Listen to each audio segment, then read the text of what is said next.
I was standing in line at gate 47, boarding pass in hand, thinking about the surprise anniversary trip I'd planned for my husband. That's when she grabbed my arm. A complete stranger. Her eyes were red, her hands trembling, and the 4 words she whispered changed everything. Your husband is mine. My name is Rebecca, and I thought I had the perfect life. 10 years married to Michael, a successful pharmaceutical sales rep, 2 beautiful kids, Emma, 8, and Tyler, 6, a house in the suburbs of Denver, soccer games on Saturdays, date nights on Fridays. The American dream, right? Wrong. But I'm getting ahead of myself. Let me take you back to that Tuesday morning at Denver International Airport. June 15th, a date I'll never forget.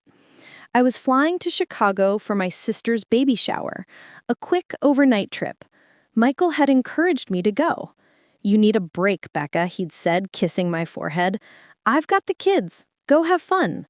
He'd even driven me to the airport at 5 a.m., helped with my luggage, told me he loved me. I remember watching him drive away in our silver Lexus, thinking how lucky I was. The security line was brutal that morning. I barely made it to my gate with 10 minutes to spare. I was scrolling through my phone, looking at photos of the kids, when I felt it. A hand, ice cold, gripping my forearm. She was younger than me, maybe 28, 29. Blonde hair pulled back in a messy ponytail. Dark circles under her blue eyes like she hadn't slept in days. She wore jeans and an oversized sweatshirt, and she was staring at me with this intensity that made my stomach drop. Excuse me? I tried to pull my arm away, but her grip tightened. You're Rebecca Hartley, she said, not a question, a statement.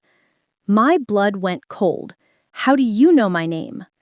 She glanced around the gate area, paranoid, like someone might be watching. Then she leaned in close. I could smell coffee on her breath. Your husband is mine. I laughed. Actually laughed. It was so absurd. I think you have me confused with someone else. Michael Hartley works for MedTech Solutions, drives a silver Lexus, has a scar on his left shoulder from a skiing accident in college. She rattled off details like she was reading from a script, my life. The boarding announcement crackled overhead. Now boarding Group 1 for Flight 2847 to Chicago O'Hare. I should have walked away, should have boarded that plane, but my feet were cemented to that grimy airport carpet. Who are you? I whispered. Her name was Jennifer Cole, and for the past 18 months, she'd been sleeping with my husband. 18 months? My voice came out strangled. People were staring now, moving around us like we were debris in a river. 18 months? That's impossible. Every Tuesday, she said, and something in my chest cracked. He told me he had a regional sales meeting every Tuesday. Cleveland, he said. He'd leave Monday night, come back Wednesday morning. Tuesday. My sister's baby shower was on a Tuesday. Michael had been so supportive, so encouraging. Final boarding call for Flight 2847 to Chicago. Why are you telling me this? I demanded. Why now? Jennifer's face crumpled. Tears spilled down her cheeks. Because I'm pregnant. The world tilted. And 3 days ago, I told him. He said he'd leave you. Said he'd finally leave you and we'd be together. She was sobbing now, mascara running. He doesn't love you, Jennifer continued, her voice breaking. He told me your marriage was dead, that you were just roommates raising kids, that he was only staying until they were older. The first twist. Prove it, I heard myself say. Prove you're not some crazy person making this up. Jennifer didn't hesitate. She pulled out her phone with shaking hands. I didn't want to believe it either. So I started documenting everything. She scrolled through her photos, and there he was, my husband, my Michael, in restaurant booths I didn't recognize, on hiking trails I'd never been to, in hotel rooms with champagne and rose petals. But the photo that destroyed me was simpler than all of those. It was Michael asleep in bed, shirtless, morning light streaming through unfamiliar curtains. And there, on the nightstand beside him, was the watch I'd given him for our anniversary, a 10th anniversary. 3 months ago. The engraving visible in the photo, "Forever, Becca." He'd worn my anniversary gift while sleeping in another woman's bed. "I have to go," I said suddenly. "I have to." "There's more," Jennifer interrupted. I stared at her. "What do you mean?" She looked over her shoulder again, that paranoid gesture. "Meet me, tonight, the Riverfront Cafe at 8. I'll tell you everything." She pressed a business card into my hand. "He's not who you think he is, Rebecca. Neither of us knows the real Michael Hartley." And then she was gone, disappearing into the crowd of travelers. I stood there, her business card clutched in my fist, while the gate agent made the final boarding call. I had a choice. Get on that plane, go to Chicago, pretend this never happened. Or I turned away from the gate. I pulled out my phone and dialed. "Hey, Melissa," I said when my sister answered. "I'm so sorry, but I can't make the shower. Something came up, something I have to handle."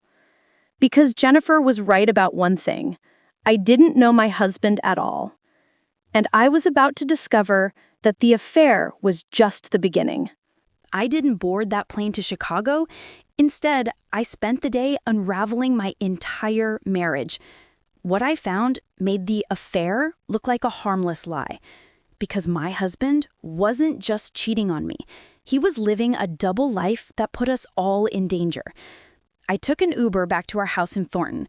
My hands wouldn't stop shaking. The driver asked if I was okay 3 times before giving up and turning up the radio. When I walked through our front door, everything looked exactly the same. Emma's backpack by the stairs, Tyler's toy truck scattered across the living room floor, Michael's coffee mug in the sink, lipstick stained from his goodbye kiss that morning. But nothing was the same. Nothing would ever be the same. I went straight to his home office. The door was always locked when he wasn't there. Confidential work documents, he'd say. But I knew where he hid the spare key. Behind the air vent in the hallway. I'd seen him retrieve it once, years ago, when he locked himself out. My hands trembled as I unlocked the door. Michael's office was obsessively organized. Everything in its place. Pens lined up perfectly, files color-coded, his desktop computer password-protected. But I knew his passwords. They were all variations of the same thing. Emma and Tyler's birthdays, our anniversary, our address. I tried them all. Nothing worked. That's when I noticed his desk drawer was slightly open. Michael never left drawers open. Never. Inside, I found a second phone. A burner phone. Black, cheap, prepaid. The kind you see in crime shows. My stomach churned as I powered it on. No password. And hundreds of messages. Not to Jennifer. To someone named D. The messages went back 3 years. 3 years. Before Jennifer. Before the Tuesday meetings. D. The shipment arrives Thursday. Same place. Michael. I'll be there. How much this time? D. Double. You're moving up. Don't screw this up. Michael. When do I get to meet the boss? D. When you prove you can handle bigger territory. Denver's just the beginning. I scrolled faster, my heart pounding. D. Your wife asks questions? Michael. Becca? No. She's clueless. Too busy with the kids. Reading those words felt like swallowing glass. Clueless. But the messages got worse. Michael. What if I want out? D. Nobody gets out. You know too much. Do your job or there will be consequences. We know where Emma goes to school, Tyler's daycare. Don't make us remind you. My children. They'd threatened my children. I dropped the phone like it burned me. My mind raced. Shipments, territory, a boss. This wasn't an affair. This was something else entirely. I tore through the rest of his office. File cabinets, closet shelves, behind picture frames. That's when I found it. Taped to the underside of his desk drawer. A key. Small. Silver. With a number engraved on it. 247. A storage unit key. Michael didn't have a storage unit. We didn't need one. Unless... I took photographs of everything. The phone messages, the key, sent copies to my personal email. Then I put everything back exactly as I'd found it. At 3:15, I picked up the kids from school like nothing was wrong, made them snacks, helped with homework. Tyler showed me his drawing of our family. Stick figures, holding hands, big smiles. I had to leave the room so he wouldn't see me cry. At 5:30, Michael texted, "Running late, budget meeting. Home by 7. Love you." Budget meeting. Right. I texted back a heart emoji and felt sick doing it. At 6:45, I told the kids Mommy had to run an errand. My neighbor, Patricia, agreed to watch them for a couple hours. "Date night?" she asked with a wink. "Something like that," I said. The Riverfront Cafe was crowded. I spotted Jennifer immediately. She had changed clothes, now wearing black pants and a turtleneck, looking more pulled together than at the airport. She wasn't alone. Next to her sat a man in his 50s, silver hair, expensive suit. He stood when I approached. "Mrs. Hartley," he said, "my name is Detective Raymond Chen, Denver PD. Please sit down." My legs almost gave out. Detective? Miss Cole came to us 3 months ago. She discovered she wasn't just dating a married man, she was dating someone involved in a pharmaceutical smuggling ring. The story Detective Chen told me was worse than anything I'd imagined. MedTech Solutions was legitimate. Michael really did work in pharmaceutical sales, but he'd been recruited 2 years ago by a criminal organization that used legitimate sales reps as covers for trafficking controlled substances. Opioids mostly, OxyContin, fentanyl, hydrocodone. They'd steal shipments meant for hospitals and clinics, forge paperwork, sell them on the black market. Your husband's territory covered 3 states. We estimate he helped move over $2 million worth of illegal drugs. I couldn't breathe. But his salary, we would have noticed. The money was laundered through offshore accounts, shell companies. He was careful. He pulled out a folder. We've been building a case for 8 months. We have evidence, wiretaps, surveillance. We're ready to move, but we need your help. My help, I whispered.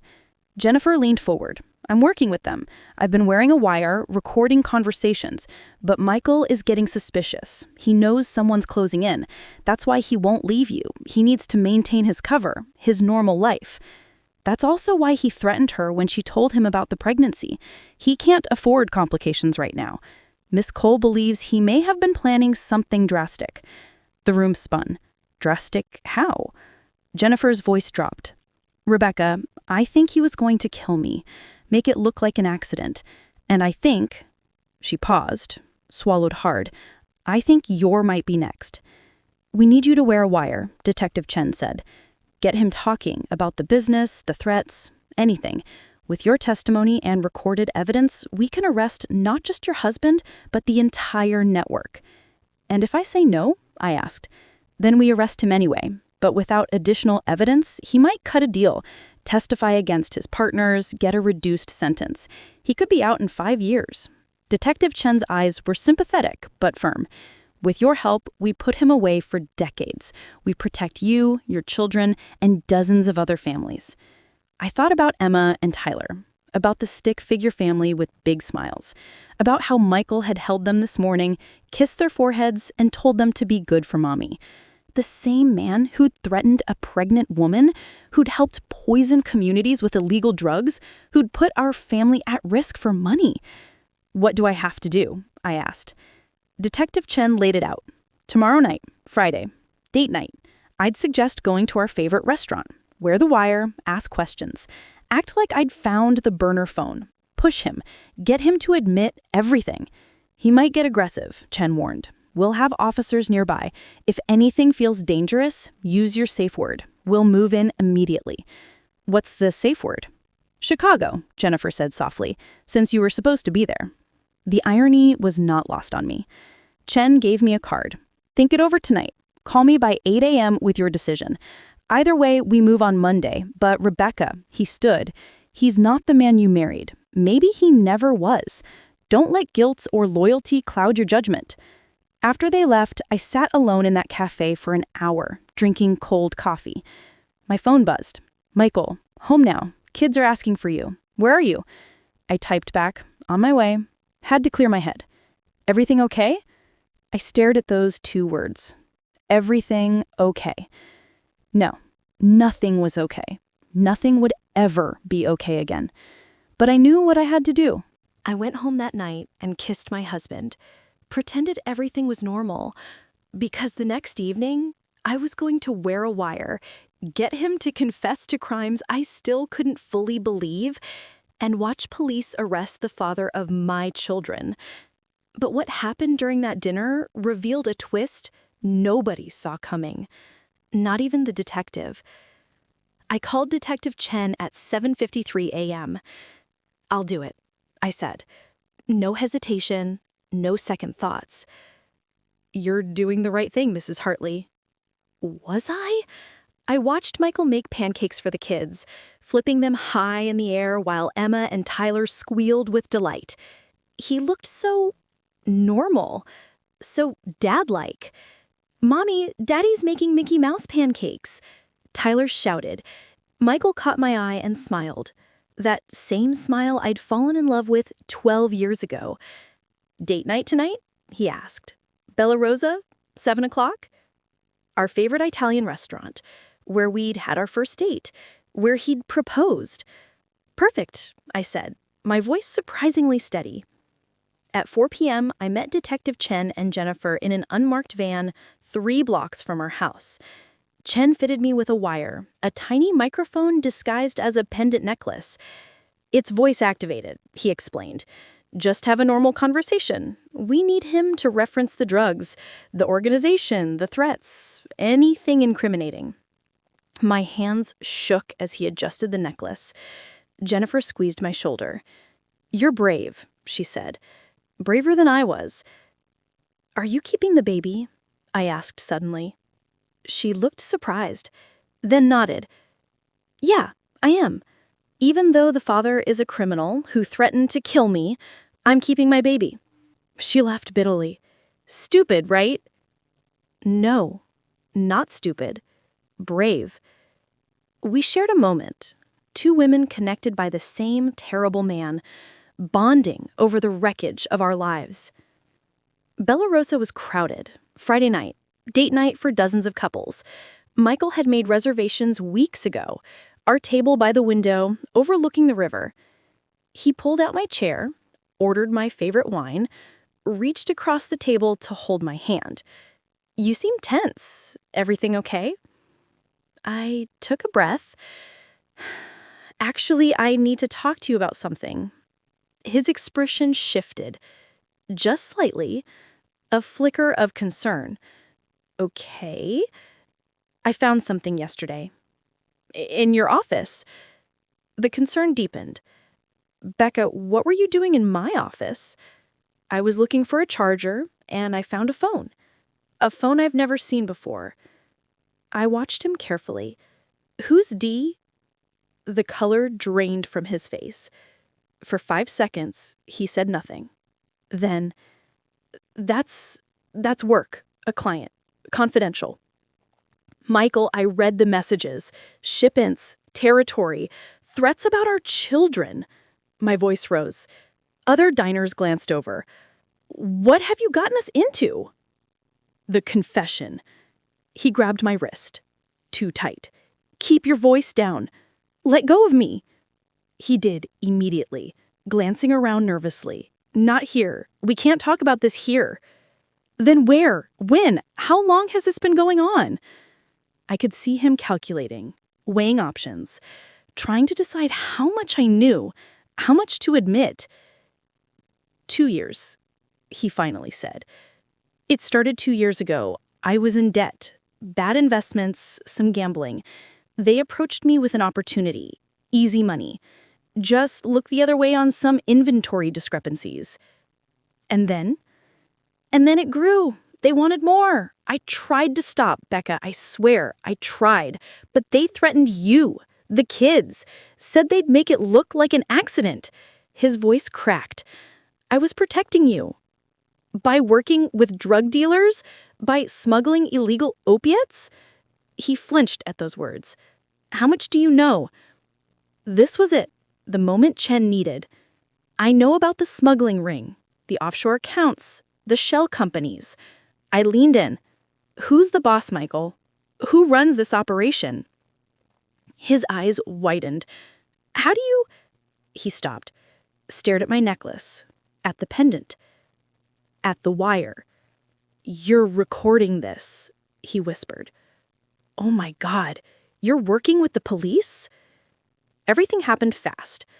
Michael stood up abruptly, knocking over his wine. How could you? Do you have any idea what you've done? Sit down, I hissed. You did this. You destroyed our family. No, Becca, you don't understand. The police can't protect you. This organization, they're bigger than Denver PD. They have people inside the department. If they know you're cooperating...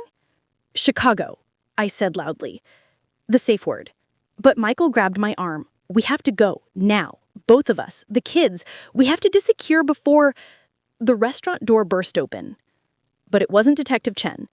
It was Jennifer. And she was holding a gun. Nobody move, Jennifer said calmly, the gun pointed at Michael. Restaurant patrons screamed, ducked under tables. Michael raised his hands. Jenny, what are you doing? You stupid, stupid man. Did you really think I was pregnant? Did you really think I was some lovesick mistress? Detective Chen rushed in, 3 officers behind him. Miss Cole, lower the weapon. But Jennifer ignored him. Her eyes were locked on Michael. My name isn't Jennifer Cole. It's Agent Jennifer Watts, DEA.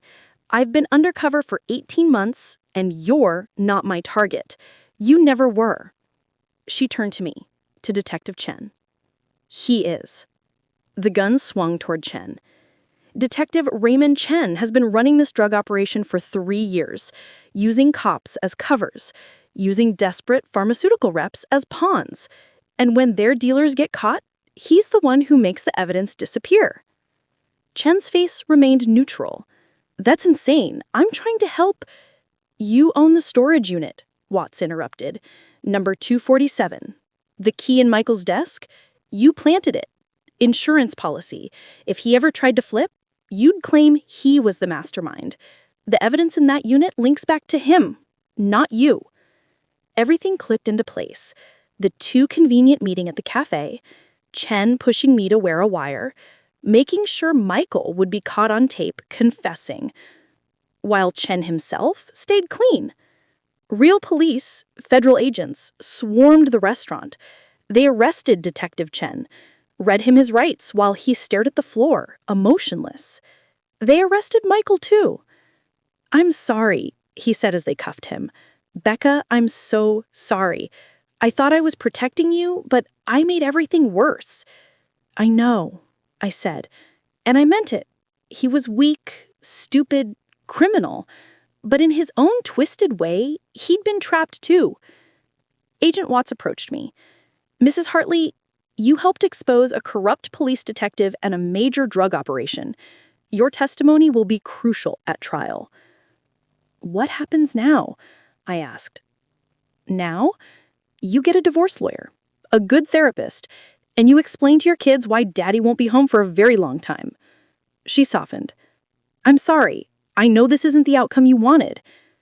The outcome I wanted was a normal life. But that was never real, was it? No. But at least now you know the truth. That was 6 months ago. Michael's trial starts next month. He's pleading guilty, cooperating with federal prosecutors. His lawyer says he'll get 15 to 20 years. Detective Chen, or whatever his real name is facing life without parole. The kids are in therapy. So am I. Emma still asks when Daddy's coming home. I've stopped lying to her. I tell her he made bad choices, and now he has to face the consequences. Tyler's too young to understand. He just knows Daddy's gone. As for Jennifer, Agent Watts, she sent me a message last week. Just 2 words. Stay strong. I'm trying. I sold the house, too many memories, We're renting a condo downtown. Smaller. Simpler. Honest. Sometimes I think about that moment at the airport, when Jennifer grabbed my arm, when she said those 4 words that changed everything. Your husband is mine. She was wrong. My husband wasn't hers. He wasn't mine either. He was a stranger, a criminal, a man I never really knew. And maybe that's the scariest part. You can live with someone for 10 years, sleep beside them, raise children with them, and still have no idea who they really are. But I'm not that clueless anymore. I'm not that woman who smiled for photos and planned anniversary trips and believed in forever. I'm someone new, someone stronger, someone who knows that the real betrayal wasn't the affair, or the drugs, or the lies. It was the theft of my ability to trust. And I'm still figuring out how to get that back. If this story moved you, if it shocked you, if it made you think twice about the people in your own life, I need you to do 3 things. First, hit that subscribe button. There are dozens of stories like this one. True stories, real betrayals, real survival. And I'm telling them all. Share this video. Someone in your life needs to hear this. Someone who's ignoring red flags. Someone who thinks they know their partner. Someone who needs to be reminded that trust should be earned, not assumed. Drop a comment. Tell me your story. Not for entertainment, but because sharing these experiences helps us heal, helps us feel less alone, helps us know we're not crazy for feeling betrayed, angry, heartbroken. Your story matters. You matter.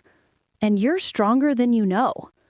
Until next time, stay vigilant, stay strong, and never stop asking questions.